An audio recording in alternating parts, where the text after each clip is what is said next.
வரலாறுகள் ஐப்பசி மாதம் 7ஆம் தேதி தான் பெற்ற அக அனுபவத்தை வெள்ளை மஞ்சள் கலர் கொடியை கட்டி ஏற்றி புறமாக காண்பித்தார்.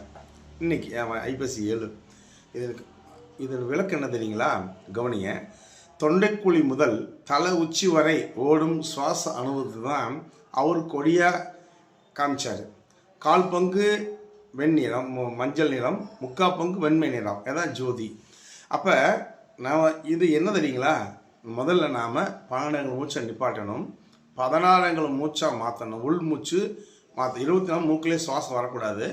16 மூச்சில் இருந்து நம்ம உடம்புக்குரிய அந்த நாதம் மூலியமாக உடம்பை உடம்புல இருக்க பல கோடி ஜென்மங்களை சுத்தம் செய்யணும். அப்புறம் செய்யக்கூடிய பயிற்சி தான் கதாகதம். அதுதான் சொல்கிறாரு. அந்த கதாகத்தை தான் உச்சிக்கு கீழே அண்ணாக்கு மேலே சுடவிடும் அந்த ஜோதி அழியாதுங்கிறாரு. அந்த ஜோதி அழியாது. அந்த ஜோதியை அழியாத ஜோதியை நாம் பெற நம்முடைய ஆதிநாத வாசி விதி கற்றுத்தரப்படுகிறது. கவனியா,